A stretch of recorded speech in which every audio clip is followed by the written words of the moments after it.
This is a presentation of Michigan State University's Knight Center for Environmental Journalism. Hi, I'm Jamal Spencer. Welcome to Environment. In 1859, the campus of MSU was under siege. Every member of the first graduating class and all but one professor were suffering from malaria, a disease carried by mosquitoes. For most of the next century, malaria plagued the world. By the 1940s, DDT had become one of the solutions. Today, the insecticide symbolizes how a solution can become a problem Rachel Carson helped solve. May 27th marks the celebration of Rachel Carson's 100th birthday. Her landmark book, Silent Spring, is a milestone that launched the environmental movement. One of the main characters in Silent Spring was MSU scientist Dr. George J. Wallace. Tonight, MSU's Knight Center for Environmental Journalism presents a little-known story about a man whose reputation was nearly destroyed by his unyielding devotion to science and nature. Please join us now for Dying to be Heard.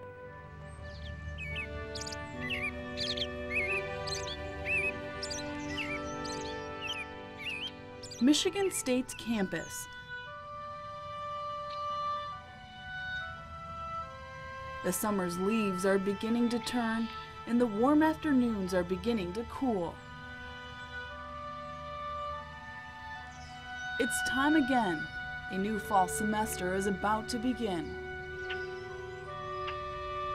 As evening comes, the songbirds twitter as they dart to and fro, fluttering to find a roost for the night. The tolling of the old clock on Beaumont Tower is marking the end of another day. But if that clock could magically take us back about 50 years, we might notice that change was in the air. It's the 1950s. It's springtime. Many of Michigan State's small songbirds are going about their familiar tasks, little knowing that for many, their lives would soon be over.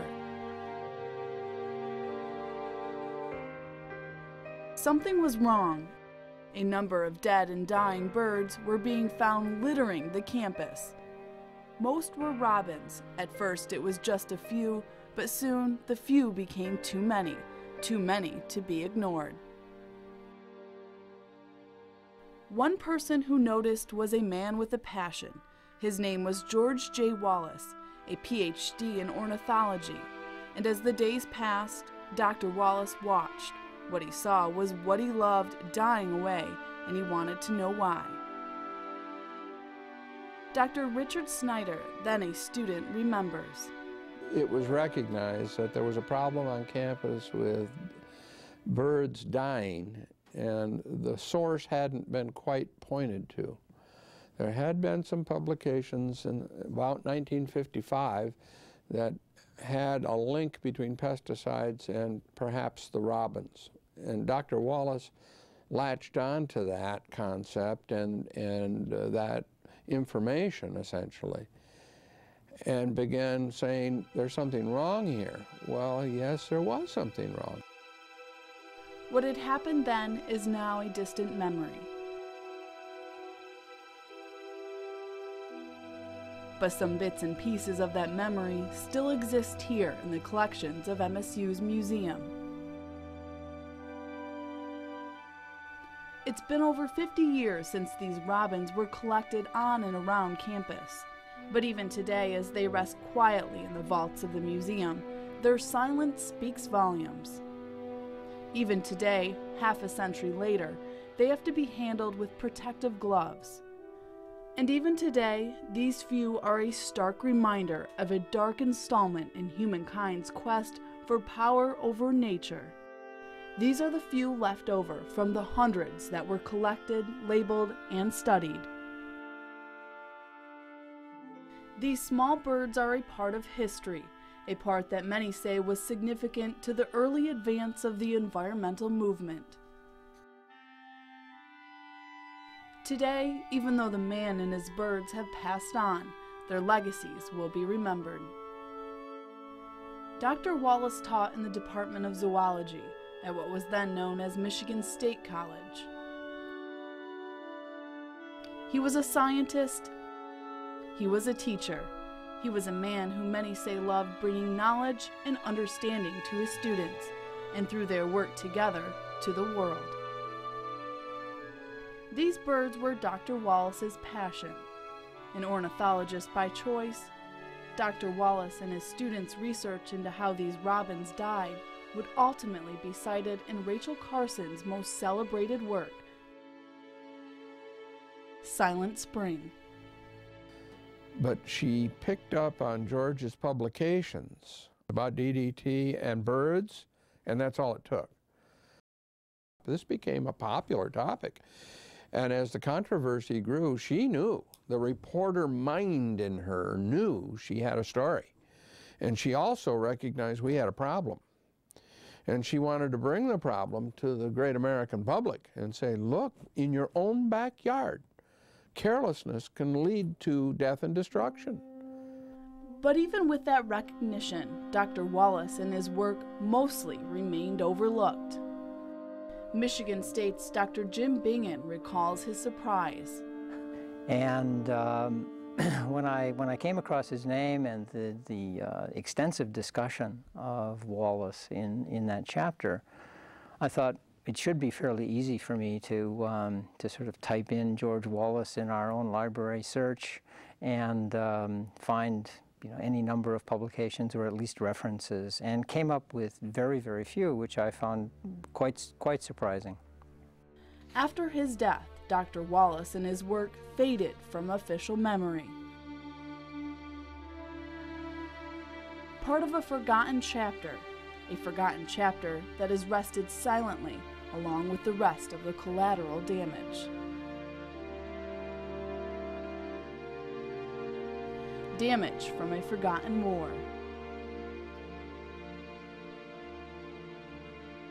It was a war against nature. Originally in the 1940s, the major battle was to kill the mosquitoes that were killing us. And MSU was no different. MSU spread these pesticides on the campus knowingly to knock down mosquito populations. I often wondered why we didn't have mosquito problems here in this swamp in the summertime, because MSU, after all, is built on an old swamp, and we have a lot of standing water. We have some old woodlots that have standing water, and every spring, if you just drive down Farm Lane, out there by Baker Woodlot, you'll see the little ponds on the edge, the vernal ponds on the edge of the woodlot that I collected in when I was 17 years old. And at the time that all of this was coming down, we were putting pesticides in those little ponds to kill the mosquito larvae. And so we used DDT. And I say we, I say MSU. But after World War II was over, the battle plans changed. There was a new enemy on the horizon. And the wonder weapon was DDT. They are called elm bark beetles, and they come in two varieties, the European elm bark beetle and the native elm bark beetle. They carry the Dutch elm disease fungus that accumulates on their bodies as they move from infected breeding sites, usually rotting dead trees rich in fungal spores, to healthy living trees to feed and lay eggs. Throughout the country, millions of these magnificent trees have succumbed to the ravages of this disease, and in the 1950s, the elm trees on Michigan State's campus were in jeopardy. The university declared war. All of a sudden, to see these magnificent trees begin to dwindle and die one by one, something had to be done. And DDT was used in dosages to knock down the beetle.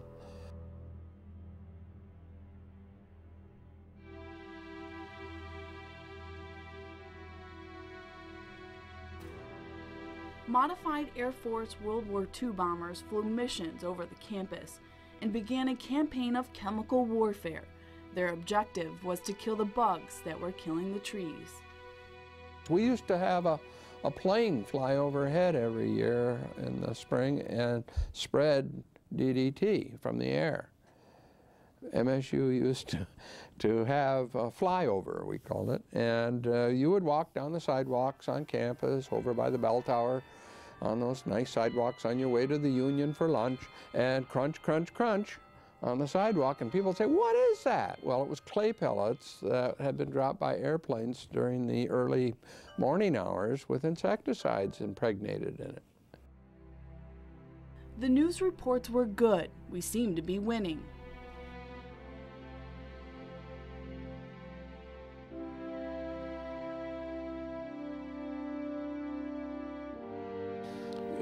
DDT had been in long use, as you well know. It was a lifesaver pesticide. In World War II, it was used extensively, even on human beings, as a delousing treatment.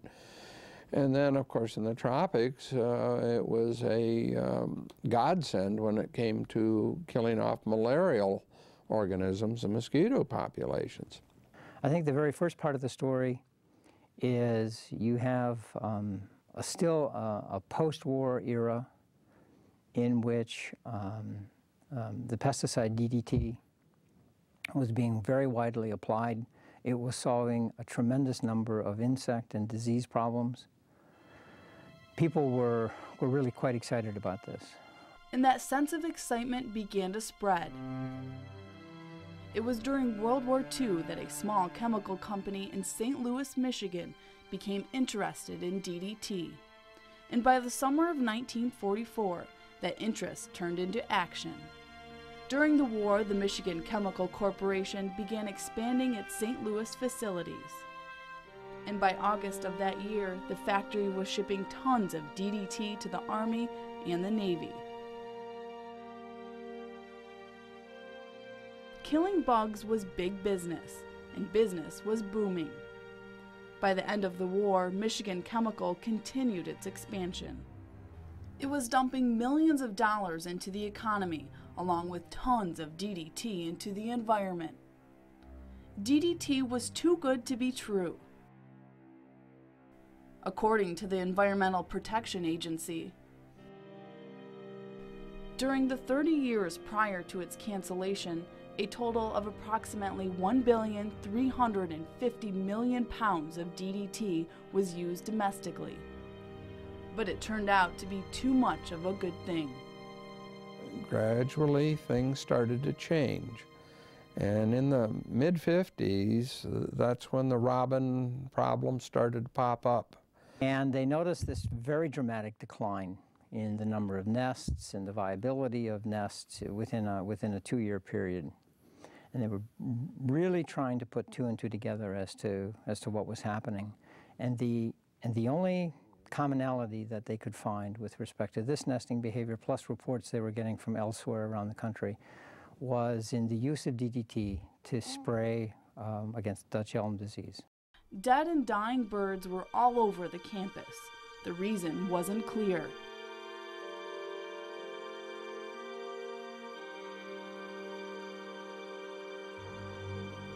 The spraying continued. But the link was DDT. Right? The DDT was killing the birds. But they didn't know how that was happening because DDT is not toxic. It's not acutely toxic to mammals. And so they, knowing that, they sort of needed tests that they didn't even have available to indicate that, in fact, it was DDT that was causing them. I mean, their assumption was that the birds were being sprayed directly with DDT. It was soon becoming apparent that more than just killing the elm bark beetles, DDT was a weapon of mass destruction. We noticed on campus, and it was undeniable, that our robins and other birds were shaking. You would actually see that? Oh, yeah. Oh, right. Oh, yeah. I could go to lunch every day and see robins shaking. They just shake, you know? And then finally they'd plop over dead.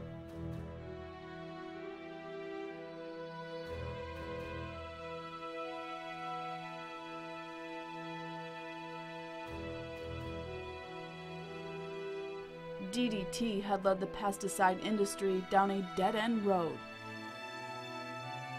DDT's dark side was coming to light. The only assumption was that DDT was causing this directly. And in part, that was the reason it led to such a firestorm with the agricultural community and the university administrators, who were obviously supporting the agricultural community.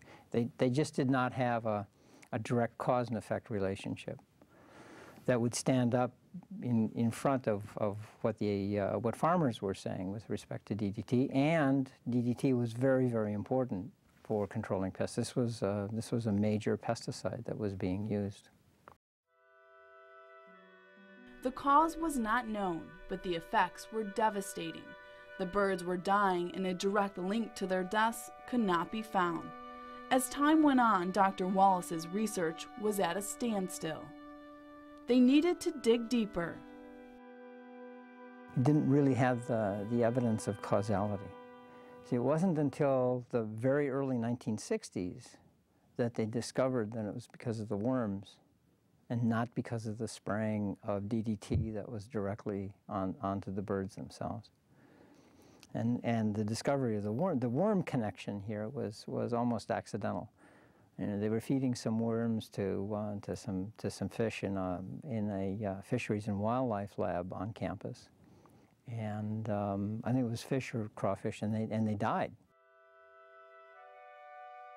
When that word reached Dr. Wallace, the research took a new turn. Then they discovered that the worms were full of DDT. And from there, we got the concept of obviously of bioaccumulation or biomagnification. And DDT is one of those wonderful pesticides that manages to biomagnify. That means you apply it to control an organism, but it also hits non-target organisms. And the non-target organisms could be earthworms. Earthworms then continue to eat in the soil where the pesticide is leaching, and they're feeding on dead vegetative material and having a good time. But all the time that they're feeding, they're concentrating the DDT in their tissues.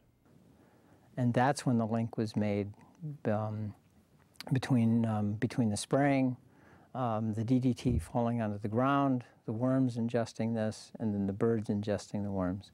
Now guess who eats earthworms? Mr. Robin. So the robins come along and eat the earthworms.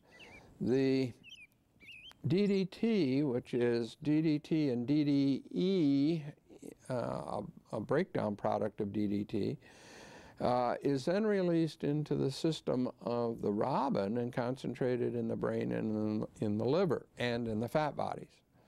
As time goes on, the animal doesn't excrete this compound, and it concentrates to a lethal dose. Wallace and his students had their work cut out for them.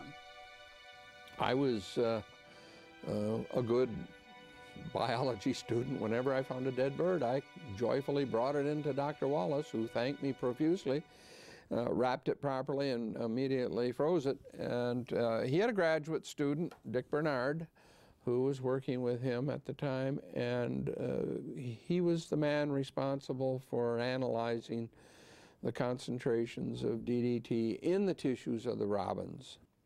There were some preliminary papers, preliminary seminars given at which the pesticide industry did not want to believe the facts. They wanted to blame these robin deaths on everything but DDT. Well, here you had the miracle insecticide, and it was now being accused by at least one man on campus here, a scientist, who said, wait, we've got a problem, and it's DDT.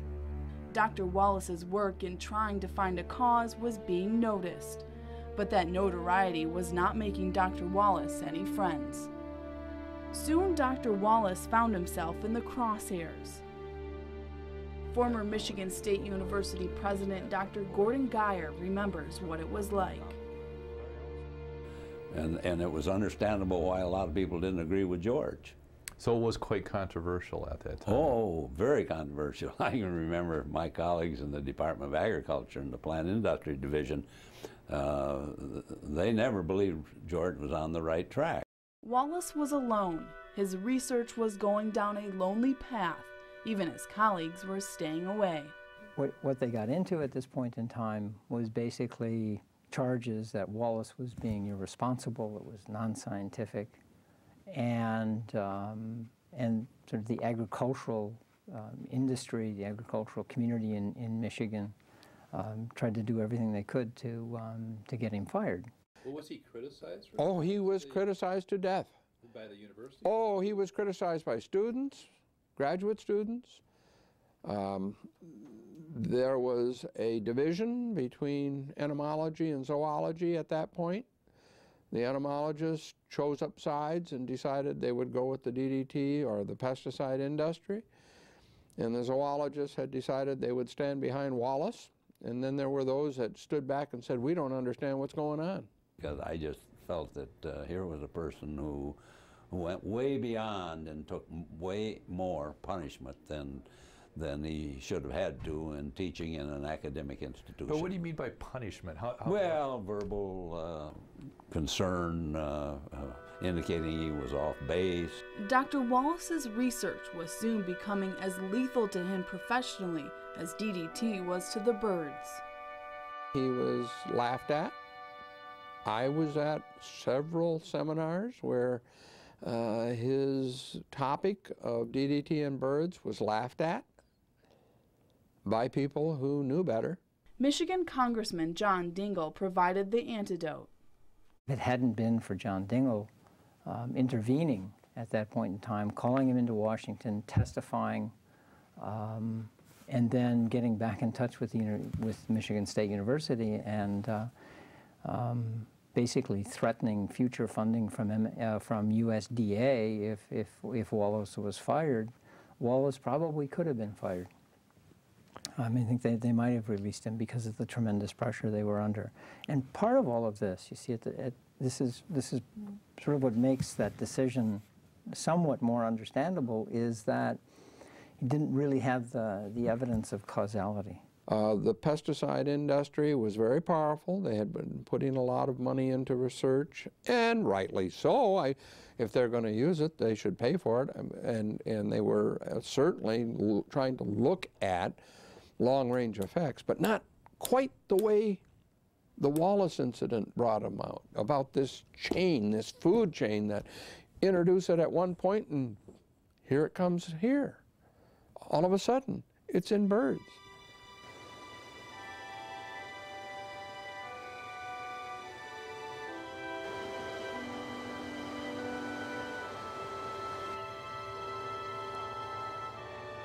But eventually the science prevailed. A Michigan State PhD student, Dick Bernard, had completed this thesis on the effects of DDT, and his work proved to be the smoking gun. I've got Dick Bernard's, I would say, a milestone thesis right here. And it put the cork in the bottle. You have to be a complete numbskull to deny the results of this thesis work. 1962 is when he finished it, the field and laboratory studies on the effects of DDT on birds. This was the work that was the damning piece of work. When the results of this thesis were published, we could not deny what was happening. As far as we know, it's going to be with us forever. It does not biodegrade, as we know, and we continue to find it. I mean, we know that it's in each of us today, so it's going to be in our children, our grandchildren, and their children. So, Wallace did it through Rachel Carson. She quoted him all the time until her death. He provided the ammunition. He had his final students and went away. That was it. He just went away.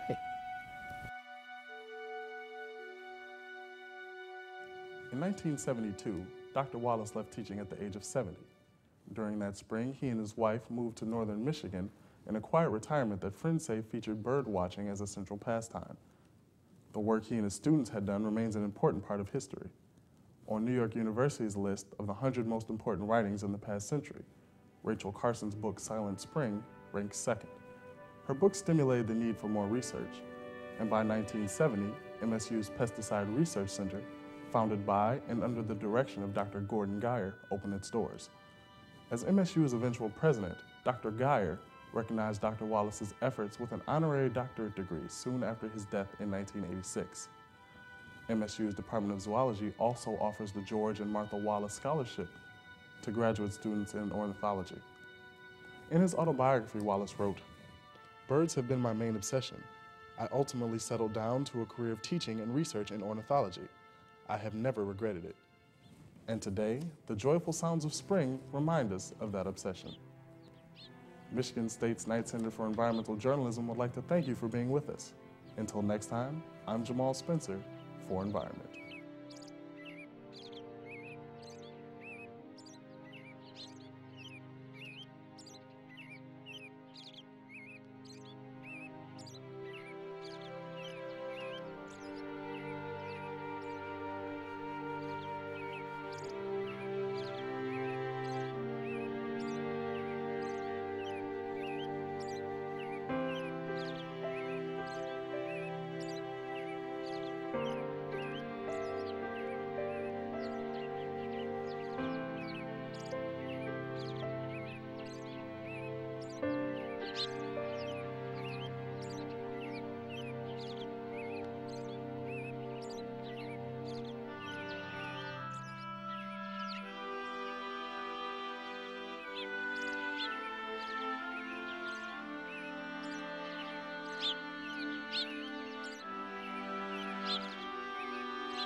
This has been a presentation of Michigan State University's Knight Center for Environmental Journalism.